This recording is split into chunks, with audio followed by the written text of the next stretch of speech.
Bien. Aparte de eso, estoy de acuerdo con usted en el hecho de que hemos sido unos don nadies, la mayoría de las personas en el mundo en el que vivimos. De hecho, yo pienso que a lo mejor, quizá afiliándome a unas teorías de la conspiración, pero no creo.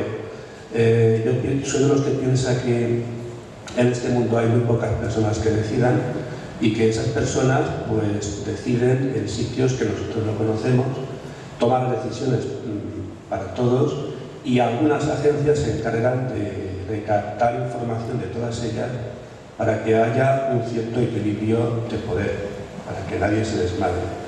Entonces, esa es mi idea del mundo después de todos los años que he recorrido y estoy en este autobús ya hace muchos años. Por último, y de cara a nuestros alumnos, que veo, yo sí que veo que hemos avanzado, es decir, hemos pasado de ser don nadie a ser consumidores, es un paso adelante. Entonces, a mí creo que el reto que tenemos, sobre todo con nuestros alumnos, es cómo conseguir que a partir de ser consumidores podamos llegar a ser ciudadanos. Y no lo veo fácil, pero bueno, yo creo que ese va a ser el reto en el futuro. No sé usted si nos puede dar una idea. Gracias. Muchas gracias por... mire, en este programa que usted ha hecho referencia, está claro que no dijimos lo que sabíamos, pero que sabíamos lo que decíamos. O sea que, segundo, que siga muchos años, le deseo en el autobús. Así que llevo muchos años en el autobús, le deseo que sigan muchos, porque personas ya avezadas es lo que interesa tener. Y en cuanto al tema de los consumidores, pues vuelvo a decir lo mismo. Los consumidores en el mundo formamos un porcentaje muy bajo del conjunto de la humanidad. Y los demás pues son gente que viven en condiciones, en gradientes de progresiva precariedad y en una vulnerabilidad extrema. Y lo que tenemos que hacer es esto, es decir, no se trata de reducir el consumo, se trata de que no siempre sean los mismos consumidores. Es decir, que lo que se propone como un gran desarrollo global, que esto es lo que predominaba en los años 60 y 70. Yo viví aquellas discusiones en las Naciones Unidas. El desarrollo tiene que ser no solo económico, sino social. Se llamaba desarrollo integral. El desarrollo tiene que ser endógeno, es decir, no solo tenemos que dar, sino que tenemos que hacer que la gente aprenda a utilizar y a manejar las destrezas, las habilidades tecnológicas, etcétera, para ser ellos mismos capaces de hacer frente a los desafíos del desarrollo de su país y evitar la explotación, porque en lugar de cooperación, lo que ha habido normalmente es explotación. Y después se dijo, ya en los años 80, por Gro Harlem Brundtland, la primer ministra de Noruega, que presidía la comisión, se dijo, tiene que ser sostenible. Es decir, que tenemos que pensar en las generaciones venideras, no podemos hacer un desarrollo que vaya mermando progresivamente la habitabilidad de la Tierra. Y en el año 89 hubo un gran personaje, porque UNICEF, a mí me gusta mucho UNICEF porque se ocupa de los niños, y claro, lo más importante de todo, ¿verdad? Bueno, pues aparte que había el director general, era un gran personaje, que se llamaba Jim Grant, era un norteamericano, un gigante de la cooperación internacional, pero había el adjunto que se llamaba Richard Jolly, que en el año 89, cuando yo he dicho antes que todo clamaba paz, publica un libro que es formidable, se llama Development with Human Face. Dice, en el fondo, lo que tenemos que hacer es un desarrollo con cara humana, con faz humana. Y en este desarrollo, lo que tiene que predominar es, como protagonista, el ser humano, como beneficiario principal, el ser humano. Todos los seres humanos, no unos cuantos. Bueno, pues este desarrollo, si lo miramos bien, en el fondo daría, primero, una gran capacidad de consumo, mucho mayor del de ahora. Lo que pasa es que sería un consumo más generalizado y menos condensado. Si uno lee ahora, en momentos de crisis aquí en España, las páginas de cualquier periódico, vemos todos los anuncios de lujo. ¿Por qué? Pues porque el consumo, en lugar de esparcirse, de extenderse, se ha concentrado. Han aumentado en los 3 últimos años los millonarios en nuestro país, 13% más. Lo cual quiere decir que yo soy partidario de que haya consumo, pero no concentrado. Tenemos que ser muchos más los consumidores. Y en esta medida pasaremos a ser ciudadanos todos. Porque si no, vamos creando a una serie de ciudadanos que no solo tienen más dinero, sino que después van y, como son insolidarios además, lo depositan en un paraíso fiscal. Esta Europa, que, fíjese, hemos hecho una unión monetaria, que es otro disparate, pero ¿cómo se han hecho tantos disparates? Hemos hecho una unión monetaria antes de hacer una unión política y de hacer una unión económica. Son cosas de pero ¿cómo se ha aceptado esto? Se ha aceptado porque no hemos tenido los personajes que teníamos que tener. Un Robert Schuman, un Konrad Adenauer nunca hubieran cometido esos disparates que se han cometido. ¿Por qué? Bueno, pues porque había un liderazgo que se guiaba por unos principios. Había unos principios de moralidad internacional.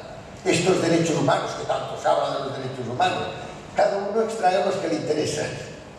Pero los derechos humanos, lo primero que te dicen es que no puede ser que una persona traicione precisamente al resto de los ciudadanos. Que nosotros los pueblos sean estos 85 que tienen estas fortunas y los demás que no tienen casi nada. Y por eso están cambiando tantas cosas. Cuando hablamos de empleo, es decir, de empresa que te da un trabajo, nos estamos dando cuenta de que otra cosa que va a cambiar enormemente. Ya está cambiando. Obama, que ha sido muy listo, porque Obama se ha salido precisamente fomentando los incentivos al trabajo. Fíjese, no dice incentivos al empleo, de incentivos al trabajo. ¿Por qué? Pues porque está cambiando enormemente la calidad de la dedicación.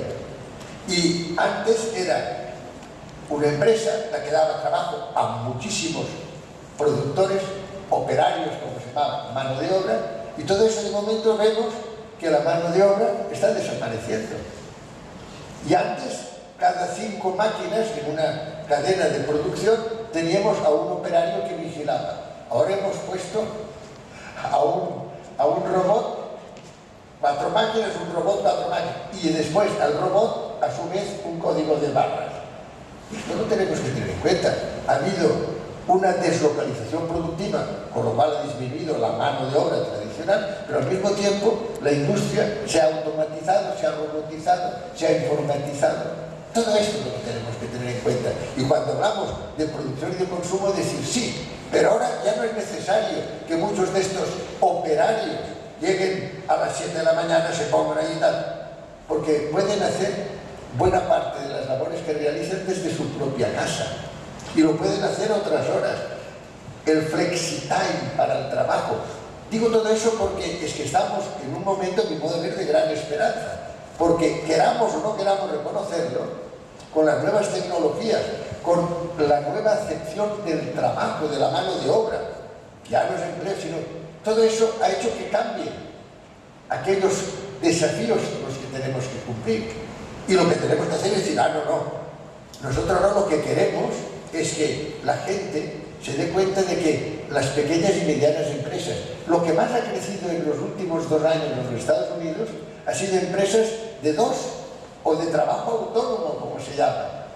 O sea que todo esto es lo que tenemos, yo creo, que tener en cuenta y decir, oiga, Europa que tiene esta declaración del año 2000 de derechos humanos, que es una maravilla, y que no la ha aplicado para nada. Hemos dado aquí, bueno, vamos aquí, creamos el euro, señor el euro. Oiga, ¿en qué condiciones? ¿Qué va a pasar cuando uno haga una cosa que no esté? ¿Cómo se va a hacer esta federación fiscal de responsabilidades? Nada, unión monetaria y unión muy buenas. Claro, hemos estado en Europa obedeciendo los designios de un solo país. ¿Dónde está la democracia europea que tenía que resplandecer Yo soy muy partidario de que el consumo, sobre todo el básico, se amplíe, y esto daría un lugar a una gran cantidad precisamente de empleos, de gente que pudiera tener trabajo autónomo o por empresas. Pero la situación actual de que sea en Bangladesh, porque allí cobran 5 veces menos de lo que aquí nos costaría hacerlo, o en China y tal, todo esto yo creo que son grandes desafíos. Pero por primera vez cada uno de nosotros puede decir, pues no quiero, esto lo tenemos que acabar. Yo creo, por ejemplo, que en relación a la deslocalización productiva tendríamos que adoptar millones de personas una posición. No puede ser que Europa, que tendría que dar ejemplo, tenga paraísos fiscales que recuerde así sobre la marcha desde el sur, desde la propia final de España en Gibraltar, Andorra, Mónaco, Suiza.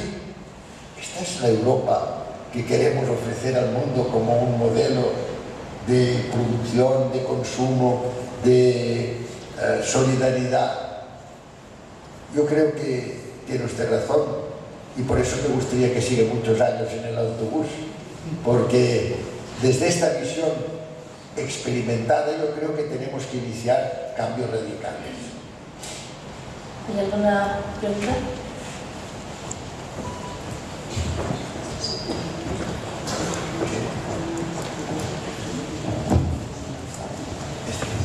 Sí. Hola, buenas tardes. Bueno, yo lo he escuchado en varias ocasiones. Me impresiona que una persona con su trayectoria se atreva a decir las cosas que dice. Usted dice que es un evolucionario. Yo creo que en este momento decir esas cosas público es muy revolucionario.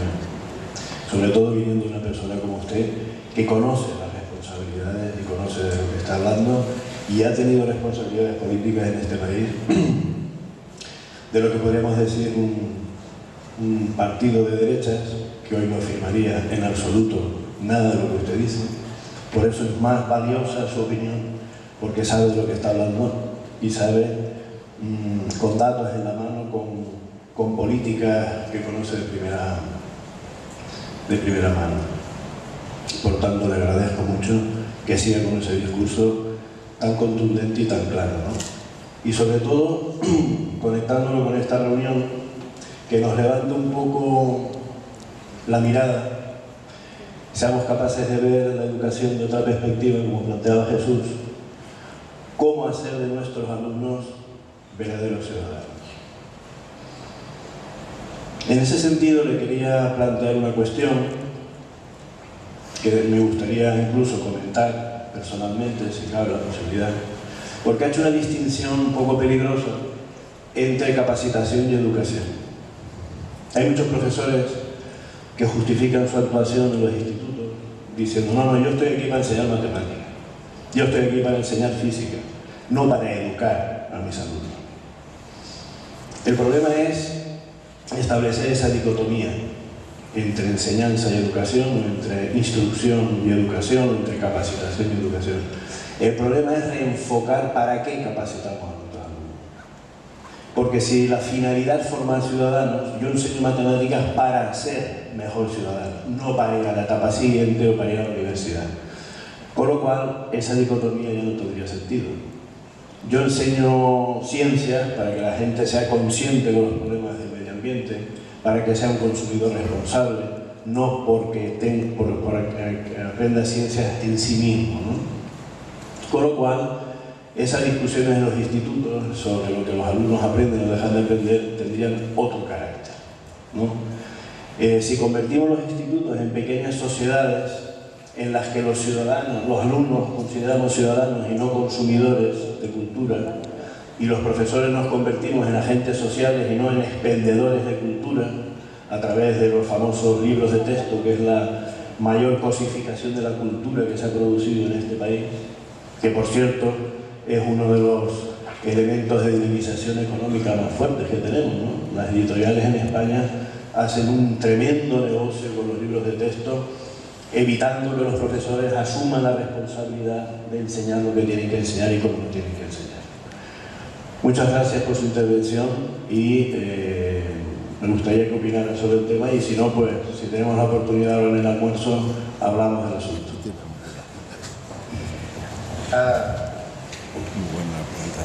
Primero, le agradezco que usted me diga que ahora me encuentra revolucionario, porque efectivamente, ¿para qué le voy a engañar? A medida que uno conoce, y yo soy científico, conoce la realidad con mayor profundidad, pues reacciona con mayor fuerza.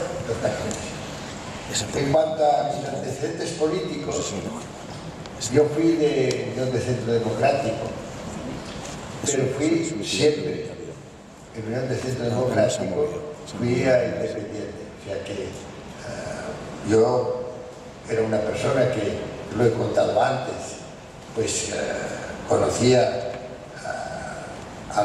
entonces al que nombró el rey, que para mí ya era mucho aceptar, porque tiene que pensar que cuando usted me ha dicho que yo soy de derechas, no sé de derechas o de izquierdas, porque un científico en muchas cosas lo único que es científico, porque no acepto yo la geometría política en cuestiones, por ejemplo, de ciencia y rigor científico, pero si de momento esto se enterara mi tío abuelo, el hermano de mi abuela era Marcelino Domingo, el ministro de Instrucción Pública, el primero que tuvo don Manuel Azaña.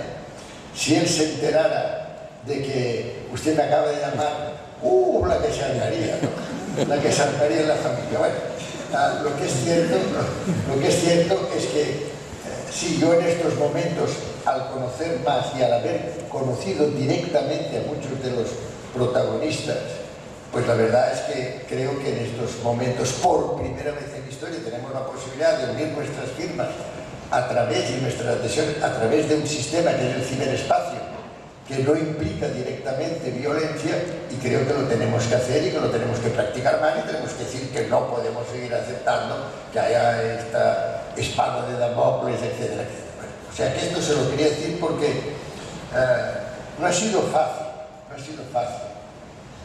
Yo por eso reclamo el que podamos realmente saber lo que pasó, que tengamos, después de tantos años, incluso ya de la democracia, que no podamos tener acceso a saber qué es lo que ha sucedido, y que no sepamos, los que no formábamos parte del grupo vencedor, que a estas alturas no tengamos acceso a la memoria histórica. Todas estas son cosas que me duelen y que han hecho que durante todos estos años no fuera fácil vivir en aquel contexto. Pero en fin, voy a decirle otra cosa.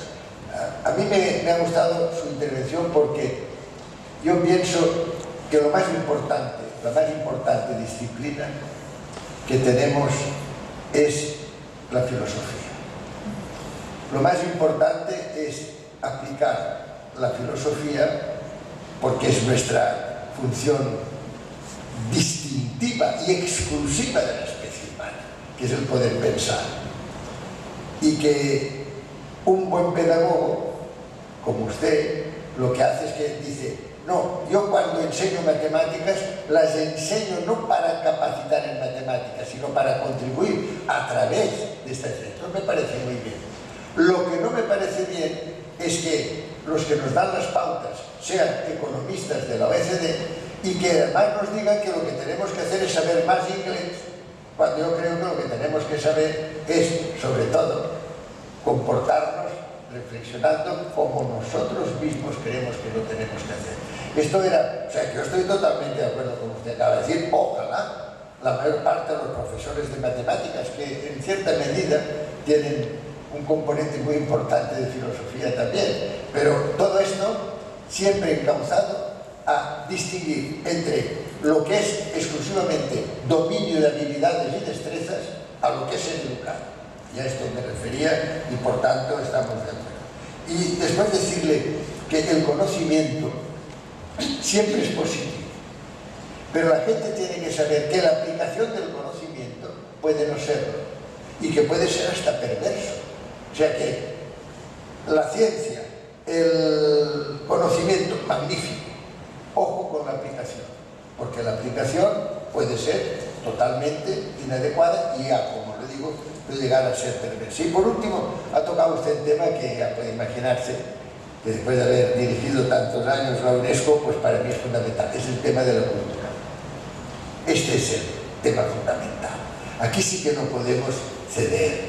Si precisamente yo veo algún futuro hoy en este mundo de la globalización económica, de la concentración de poderes a la que antes ya he aludido, si yo veo alguna esperanza, por ejemplo, para España, es precisamente la cultura. España podría ser la California de Europa. España podría ser, además tiene dos archipiélagos fenomenales, España podría ser el lugar donde los europeos utilizan como los americanos utilizan California. Un lugar fantástico para ir los últimos años de su vida, que ahora son muchos, antes eran muy pocos, pero ahora son muchos, para disfrutar de la educación superior en estos países, para tener una sanidad, lo mismo que pasa en California. ¿Y quién tiene Silicon Valley? California. O sea que esta cultura de la ciencia, esta cultura del tratamiento del medio ambiente y de la salud y de proporcionar a todos los que van atraídos por una cultura, que es la que tiene España, yo creo que es el gran tesoro que tenemos.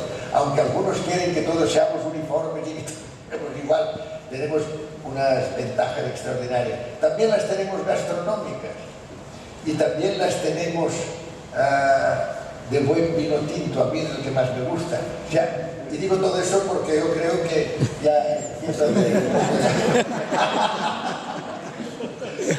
Pero estoy totalmente de acuerdo con su apreciación. Ay.